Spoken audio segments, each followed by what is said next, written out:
In 1590, an English governor returned to his colony. 115 people were supposed to be here.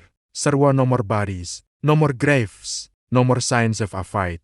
Just one word carved into wood. This is the story of the Roanoke Colony, America's oldest and the most chilling mystery. So, what exactly was Roanoke? Let's rewind to 1587.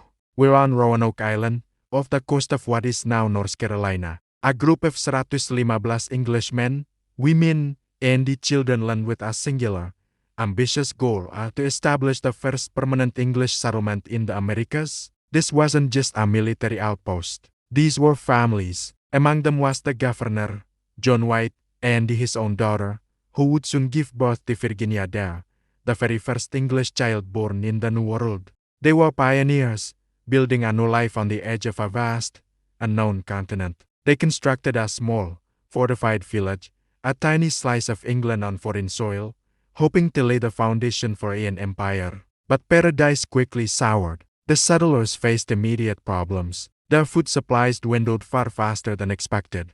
The land was difficult to farm, and their relationships with the local Native American tribes were tense and often hostile. They were isolated, thousands of miles from home, with winter approaching. Realizing the colony was on the brink of collapse, Governor John White made a difficult decision. He would sail back to England to gather reinforcements and the crucial supplies. He promised his family and his people he would return quickly. He expected to be gone for a few months. He was gone for 3 years. Why the long delay? What could possibly have kept a governor from his colony for 3 agonizing years? The answer is war. Just as White arrived in England, the nation was facing its greatest threat, the impending invasion of the Spanish Armada. Queen Elizabeth I, fearing a Spanish naval assault, issued a decree. Every able-bodied ship was commandeered for the war effort. No more vessel was permitted to leave English shores for civilian purposes. While England fought for its very survival against Spain,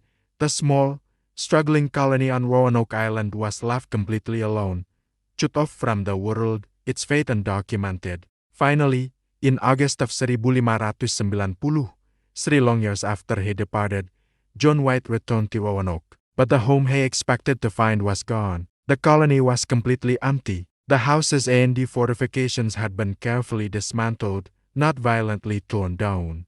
There were no more bodies, no more skeletons, no more signs of a battle or a struggle, nothing to suggest a sudden attack. Crucially, White had left his colonists with a secret code. If they were ever forced to leave in distress, they were to carve a Maltese cross near their message.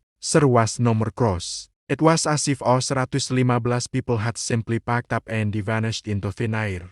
But they did leave one clue. Carved into a wooden fence post near the entrance of the abandoned settlement was a single word, CROATOAN. On a nearby tree, the letters CRO were also found. CROATOAN was the name of a nearby island, now known as Hatteras Island. It was also the name of a local Native American tribe that was known to be friendly with the English. The colonists were gone, but they had left a breadcrumb. The question was this a destination, or was it a warning? So, what really happened to the lost colony of Roanoke? The most supported theory today is assimilation. The colonists likely packed up and moved south to what is now Hatteras Island, which was known as CROATOAN Island back then. Sir, they probably integrated with the friendly CROATOAN people. This isn't just a guess. Archaeologists have found significant evidence on the island, including European trade goods, pottery made by English women but in a Native American style, and even tiny flakes of hammerskill, a byproduct of iron-working wheat, proves an English blacksmith was working, sir. It paints a picture not of a disappearance, but of 2 communities joining together. Another powerful factor was the environment. Tree-ring data collected from ancient cypress trees in the area reveals that the years the colonists were at Roanoke were part of the most extreme drought the region had seen in 800 years. This mega drought would have been catastrophic. The crops would have failed, leading to starvation and making it impossible to survive at the original settlement. This environmental pressure would have made moving and seeking help from local tribes not just a good idea, but a necessity for survival. Then there's the inland theory. Some historians believe the colonists may have split into 2 groups, with one heading to CROATOAN and the other moving about 50 miles inland toward the Albemarle Sound. This idea comes from an old map drawn by John White, the colony's governor. On that map, almost invisible to the naked eye, there's a tiny symbol that looks like a fort. Could this be where some of them went? It's a tantalizing clue, but without any archaeological finds at that location to back it up, it remains unverified and highly speculative. Of course, we have to talk about the more dramatic theories, like a violent attack. For a long time, people assumed the colonists were wiped out, either by local tribes or by the Spanish, who saw the English colony as a threat. But this theory has very little evidence to support it.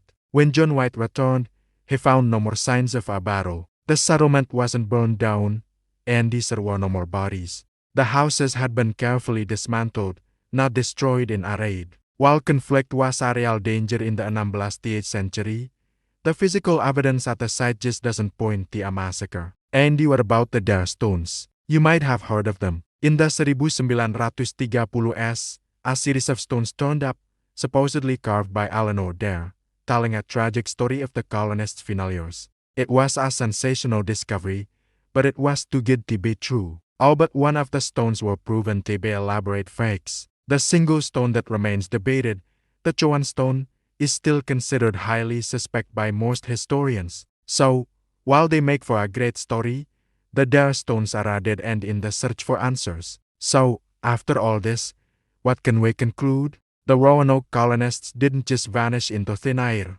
The evidence strongly suggests they faced an environmental crisis, made a difficult choice, and they moved to survive. They most likely assimilated with their Native American neighbors, blending their lives and the cultures together. Over time, their English identity faded, absorbed into a new, American one. The real mystery isn't that they disappeared. It's that the story of their survival, their adaptation, and their descendants was lost to the written records of history. The truth arrived, but there were no more witnesses left to write it down. The Lost Colony remains America's oldest unsolved mystery. Thanks for watching.